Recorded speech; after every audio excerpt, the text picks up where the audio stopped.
welcome to Just Plays Bluegrass. Today we're working on the tune Sailor's Hornpipe. This video format's going to be a little bit different from the ones in the past because I don't have as much time to kind of edit and come up with a nice prepared break and all of that.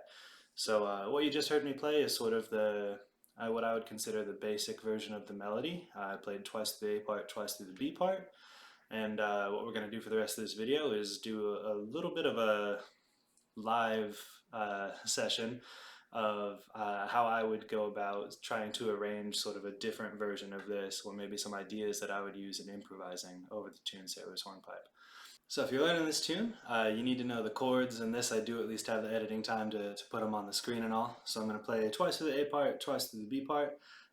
Watch out for, there's an E chord in here. I'm playing it in the key of D. There are a lot of people who play it in G. I like to play it in D. Chords are really important to know, even if we're just playing leads, because if you're playing D major scale, there's quite a few notes that are going to clash with some of the chords in this tune. Alright, ready?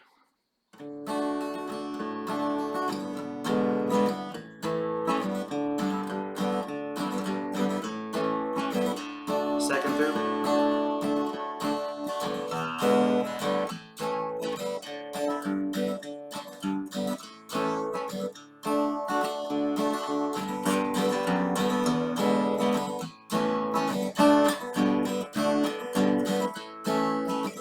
Second through the B part.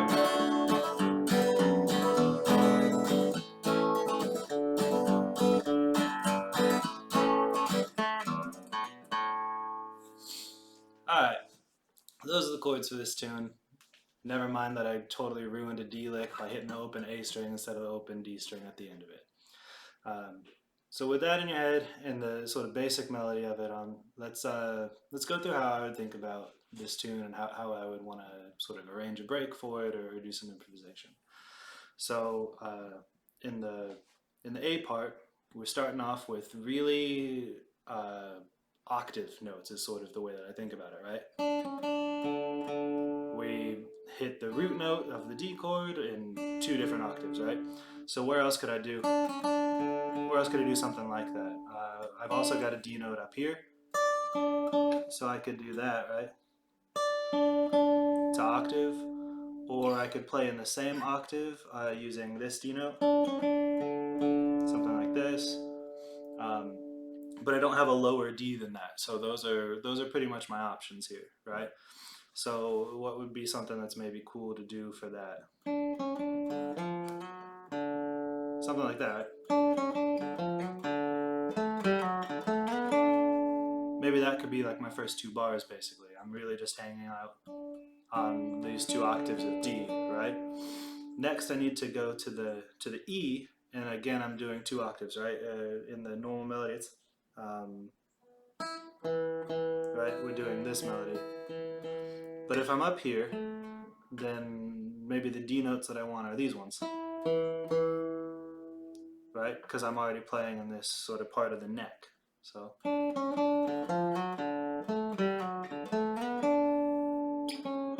climb up to that E, something like that. That's cool, right? And I'm really just, that whole bar is just E notes. And then I need to get to that A note in bar 4 of the A part, right? So what's a good way for me to get to that A note? Maybe I want to go back down the neck. I think I want to go back down the neck because I really like sort of the normal tag. Like I like that. So let me try to think of a way. I'm up here at this E. I need to get to a low A, so I could either use the open A string or I think ideally I actually want to get up to this octave A here, because that puts me in position for the sort of traditional 4-bar tag that comes bars 5 through 8 of this. So if I'm here, I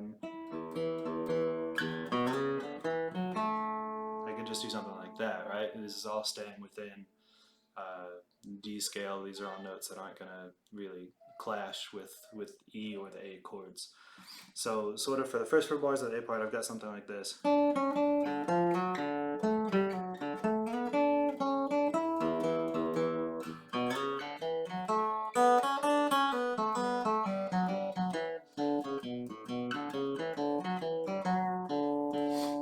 I just play that normal 4-bar tag because I really like that. So let's just not change it. So there's sort of once through the A part. Let's say I wanted to do this high octave, right? I could kind of have that same sort of slidey motif, right? So, but then I need to come up with a way to get to E. And if I'm up here, maybe I want this really high E. So let's think.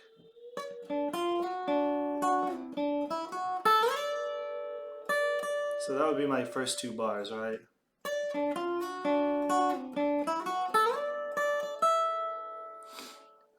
Do I want to octave this? Like, I kind of don't like that.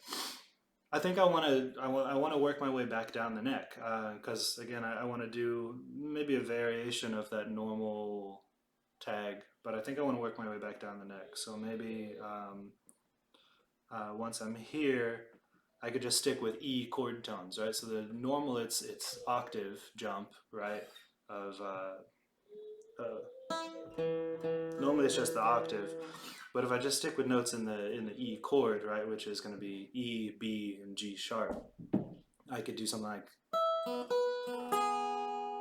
right, hitting E, B, G sharp. That'll just send me back down, right? So if I'm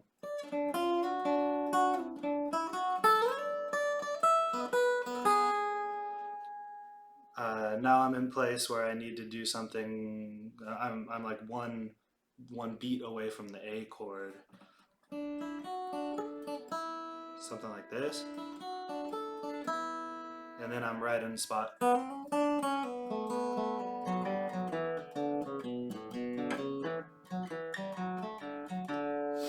To play sort of basically my normal tag. So yeah, let me try playing that. See if I can kind of remember. So I would end the first part. Let's just play the tag, the first of the A tune, and lead into that second.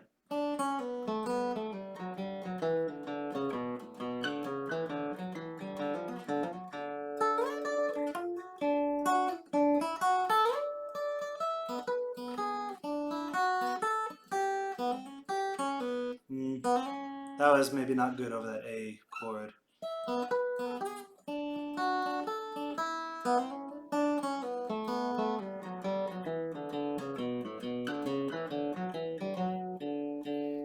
So that could kind of be twice to the A part using this high octave and all that. The B part has a lot of cross picking, right? So I think of it as like fast chord tones, basically. That's really the first 4 bars of the B part, and then the last 4 bars of the B part are that normal tag. So I think of this as being a full chord highlight instead of just the octaves is really the way I think of the B part. So maybe I'll just play it straight, right, for the first one. But that's a little bland. Let's just change what I do over that G chord. Instead of let's do something. Alright, so I'm still starting in the same place, ending in the same place, but I'm just fleshing it out instead of it just being. And then we have to go into the E chord.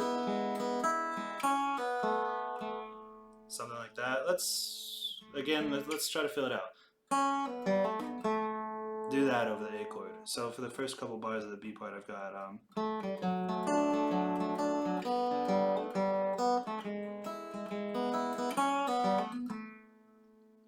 and then it's time for a tag. I've played the tag pretty straight so far, so maybe I'll just do something different. But it's a 4-bar tag in D, so it's not like I need to do anything that crazy. I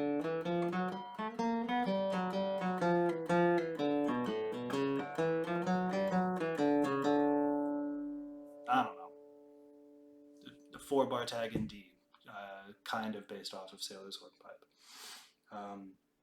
Let's play another time through the B part, and let's pick a different place. So instead of root position, D chord, and G chord cross picking here, and E chord like this. Let's do a higher position. Let's do this D triad, right? Because I just ended here,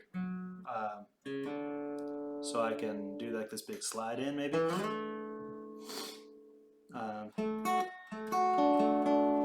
So that could be my cross pick over the D chord. And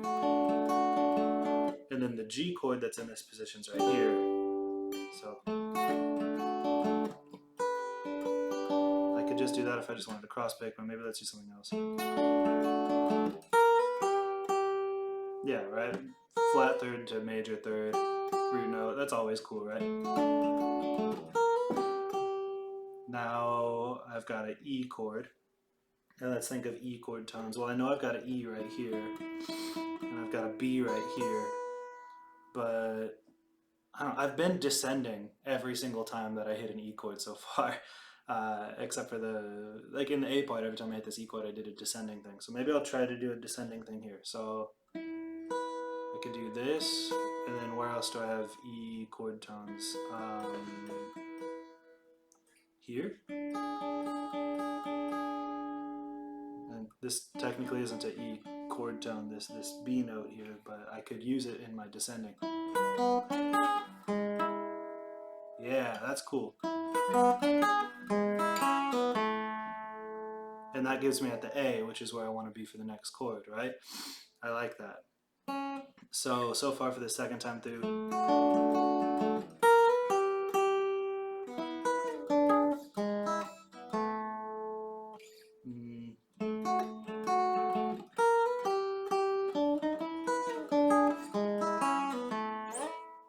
Ooh, go up, back up. So I walked down, I'm gonna just slide right back up. And then I just gotta come up with a tag that's up here, so walk up to this high D.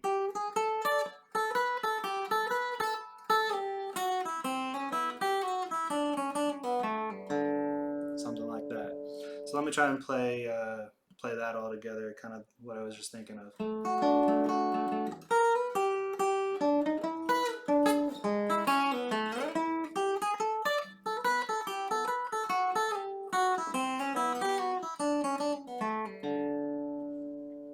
Cool. So there's Sailor's Hornpipe. If you liked what I'm doing, give this video a like. If you want to see more, please subscribe. I try to release these about once every week.